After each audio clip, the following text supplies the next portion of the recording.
but he came very close to winning this by a pin. Let's take a look at it in slow motion. Here's the tilt. Mills gets a good arch, steps over top of Kalchev, and is able to hold him here for quite a while. Now, unfortunately, you can see that Kalchev is very close to the edge of the mat. He's going to go back into a high bridge and then raise up and slide off the mat. That's how he avoided the pin. What happened? I don't know. I guess it was over before I knew it. I've always been a 9-minute wrestler, and they cut it down to 6. It's not an excuse. I just got to start working more on technique instead of endurance. Did you learn anything from this map? Yeah, I guess I did. I learned something from everything I do, you know, every match I've ever wrestled. Light beer from Miller. Everything you always wanted in a beer, and less. Sunday.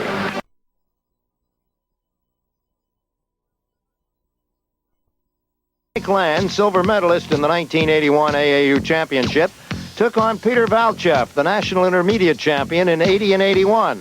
And Mike won by the big margin of 14-2 to tie the meet at 2-all. In the 68-kilogram class, 149.5 pounds, Andy Ryan of Stoughton, Wisconsin, national AAU champion in 1981, met Ivan Yankov, silver medalist in the 80 Olympics. And Ryan defeated Yankov 4-2 to give the U.S. the lead for the first time. In the 74-kilogram class, Lee Kemp, World Cup champion in 79, 80, and 81, met Valentin Karavelov, the 1980 silver medalist at the European Junior Championships. And Lee shut out Karavelov 7-0 with 2 two-point moves to give the U.S. a surprising 4-2 lead. Now we pick up the action with the 180-pounders. This is Don Schuler of the United States. He's going against Ivan Kondev of Bulgaria. We're in the second period, and at this moment, Schuler is trailing Kondev 2-1. Schuler is very tenacious. He was coached by John Peterson. Oh! A great single leg. That was an outside single leg executed extremely well. And that ties the score up 2-2. Oh, would this be a good win for the United States? Absolutely, Jack. This would give the United States a lot of momentum going into the heavyweights, which they'll need. Schuler is a very determined wrestler, and he won't quit. He's going to need that effort to get this last point that he needs for the win. Americans so far doing surprisingly well against this strong Bulgarian team. Schuler's going to have to get his offense going again. He scored a nice takedown just a short time ago. He's going to need one again in order to get the win. Go! Jack, that was a slip throw. The Bulgarian tried a headlock and slipped off of it. The rules say that if you try a move and slip, they bring you back up to your feet and no points are awarded.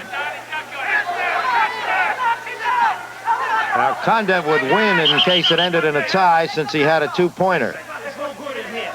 So it behooves Schuler now to break this tie, break this deadlock. We're in the last period, and it's 2-2. Both men are putting on a good show for the officials. Neither is going to get called badly for stalling, but Schuler knows he's the one who's got to do all the action. He's got to score the point. 23 seconds left now as the referee, Steve Evanoff, brings him back to the center of the circle. Jack, Don's really got to get his offense going now. He doesn't have much time. He's got to score the one. All right, 10 seconds. Time running out here on Schuler. Can he do it? 5, 4, 3. Can he get him down? Yes, they say yes. The officials gave the one, Jack. As soon as his knee hit the mat, he was awarded the point and a big win for the United States. Schuler 3, Kondev 2. Let's watch in slow motion. The clock and the Bulgarian's knee. The Bulgarian is trying to avoid letting his knee hit the mat. You notice the official is raising the paddle, but no point has been scored yet. His knee still hasn't hit the mat, but right there, the knee goes down, and that's 1 point and the big win for Don Schuler. The United States has clinched the tie in this dual meet. Don, congratulations. Thank you very much. It proves that wrestling, like any other sport, isn't over to the last second. That's right. That's great, isn't it? What were you thinking of there in those last seconds when you're trying to get him down? I was just trying to make him move as much as possible so that either he would take a shot or I could, where I could take him down. Well, it worked out beautifully. It's a great win here, and it puts the match for the United States in great position with this win. It's fun to win that way, that's for sure. So the United States surprisingly now leads 5-2 and has clinched at least a tie in this dual meet. We'll be back with the upper weights in just a moment.